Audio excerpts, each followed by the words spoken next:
Eh bien bonjour à tous, j'espère que vous allez bien. On se retrouve aujourd'hui sur Final Fantasy VII Ever Crisis pour parler des news du jeu et notamment de ce qui arrive jeudi pour le début de la 6e semaine de célébration du demi-anniversaire. Et il y a vraiment des choses très intéressantes qui arrivent jeudi, donc on va en parler dans cette vidéo.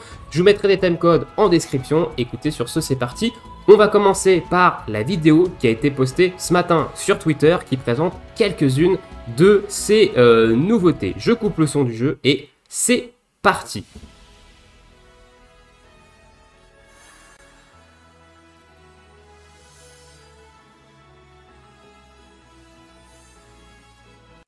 Alors, je vais mettre en pause la vidéo ici. On voit qu'ils ont découvert la semaine 6 où on voit les 3 Turcs. On voit que c'est marqué en dessous Critical Threat, The Turk A-Team. Donc, on va en parler, mais on va avoir un événement.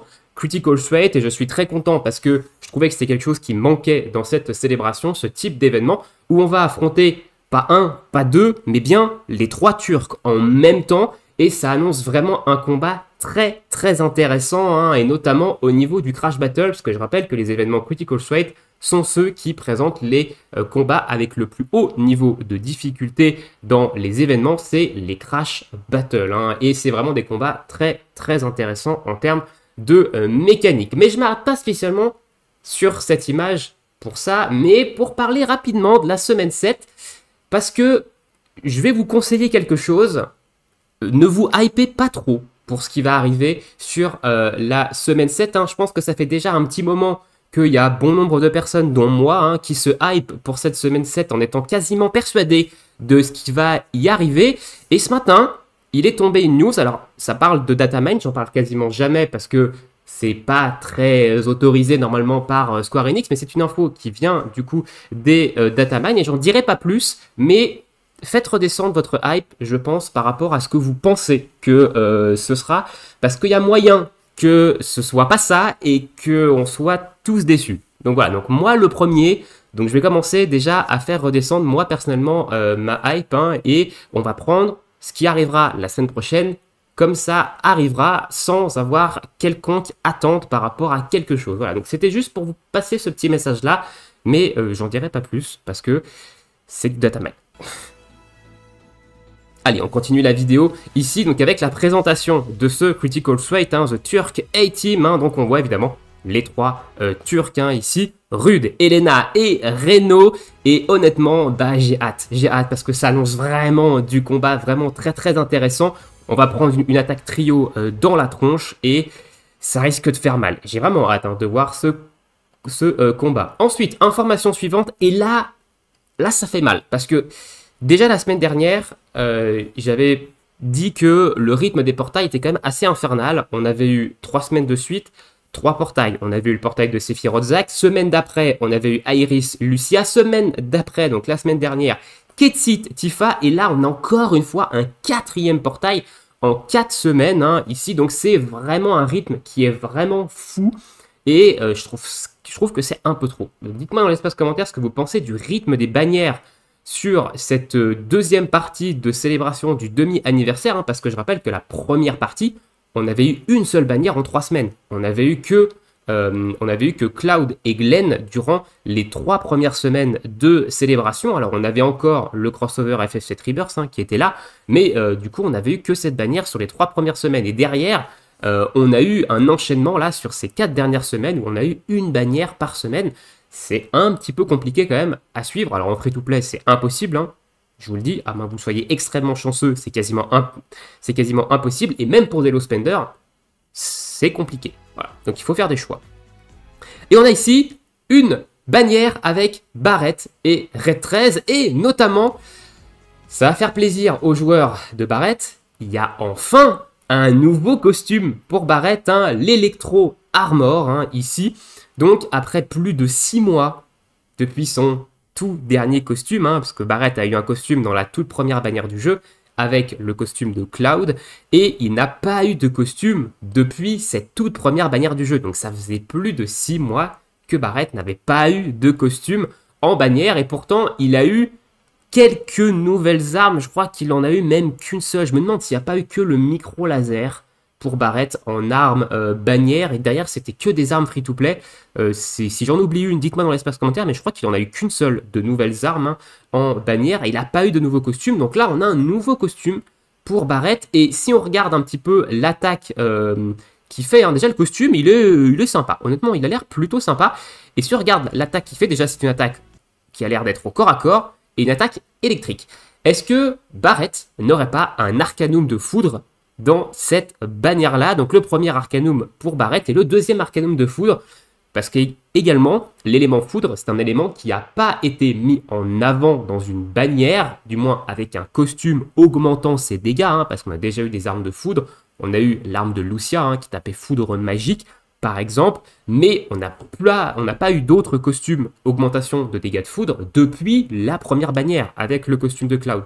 Donc, est-ce que ça serait pas un nouveau up en fait pour l'élément foudre avec ce costume de Barrett? Et du coup, ils disent qu'il n'y a que Barrett hein, qui a un nouveau costume. On voit Red 13 ici qui n'a pas de nouveau costume. D'ailleurs, l'attaque de Red 13, elle est... Ok, il donne un coup de patoune. Voilà, c'est tout. Contrairement à Barrett, voilà, qui fait une espèce d'arc électrique.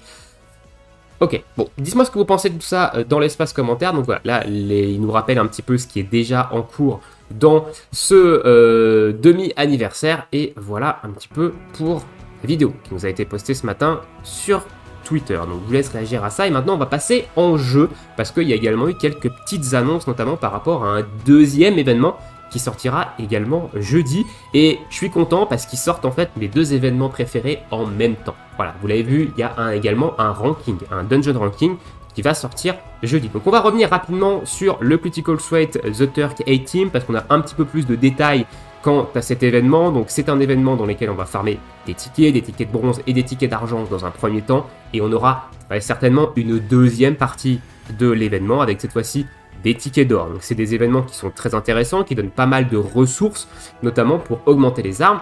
Et on sait qu'on a une arme free-to-play pour Tifa qui va être farmable dans cette première partie. Et je trouve les gants plutôt sympas. Honnêtement, j'aime beaucoup le skin des gants. On va avoir des memories pour le personnage et des weapon parts. Et ça, c'est très bien parce que les weapon parts de Tifa, c'est quand même une denrée qui est plutôt rare depuis le début du jeu. Hein. Donc là, avoir des weapon parts pour Tifa, c'est vraiment très très cool. Voilà, on n'a que ces informations-là supplémentaires sur l'événement qui sort jeudi matin hein, à 4h du matin, je crois maintenant, vu qu'on a changé d'heure, ça doit être 4h du mat.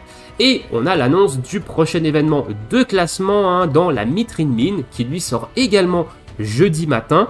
Et cet événement-là, donc il n'y a pas de changement là-dessus, hein, il va falloir faire le plus haut score, tout ça, vous commencez à comprendre. Et l'élément qui va être principal, c'est le feu. Alors c'est assez étonnant, parce que d'habitude, les événements de classement, ils font référence à des bannières passées qui sont plus d'actualité. Donc l'élément feu, ici, ça peut faire écho au costume et à l'attaque de Zack, hein, dans la bannière Sephiroth Zack. Mais on a également eu de la glace avec Cloud et on a eu de l'eau avec Glenn. Donc il n'est pas impossible qu'on retrouve certains ennemis faibles à l'eau ou faibles à la glace, même si l'élément feu va être va être là la majeure partie du donjon, notamment sur le boss final. Hein. C'est surtout l'élément du boss final ici. Après, on peut avoir X éléments entre, mais l'élément feu, c'est surtout l'élément du boss final ici. Donc on va pouvoir sortir notre multifrit, hein, qui chez moi est niveau 5, ressortir notre petit ifrit, tout ça. Donc je ferai évidemment une vidéo où on parlera un petit peu plus du ranking et où je vous montrerai mon équipe et ma run pour faire le plus de points de mon côté, comme sur le précédent. Mais ça c'est cool parce que ça donne pas mal de cristaux également, l'événement de classement, et on a des mithrils qui vont être là, et c'est pas impossible qu'on ait également des mithrils, voire des mithrils lingots hein, dans cet événement de Critical Threat. Voilà. Donc voilà un petit peu pour les news. Alors on a également le Battle Pass de la saison 8 qui a démarré hier, donc dans lesquels on peut récupérer notamment un voucher d'armes hein, si vous l'achetez. D'ailleurs, si vous comptez l'acheter, pensez à l'acheter sur PC. Il est environ 1 à 2 € moins cher que sur vos stores mobiles. Hein, donc ça fait toujours une petite économie là-dessus. Et ce Battle Pass là, il dure jusqu'au 4 mai. Enfin, jusqu'au 4 ou 5 mai, je sais plus. Avec le décalage horaire là, j'avoue, je suis un peu perdu. Donc il dure au moins jusqu'au 5 mai. Voilà, donc le 5 mai, on aura le nouveau Battle Pass. Voilà, donc là, ils vous mettent un petit peu ce que vous obtenez de manière gratuite, des Memory Vouchers, des Gilles, 1500 cristaux, et si vous l'achetez, vous obtenez un voucher d'armes, 6000 cristaux supplémentaires, ainsi que le fond d'écran, et on a également on doit avoir également, pardon, le voucher pour le costume, hein. Alors c'est pas si le Gear Voucher, voilà, il est là. Donc on a également le Gear Voucher hein, pour avoir un costume dans la boutique qui n'a toujours pas été mis à jour d'ailleurs.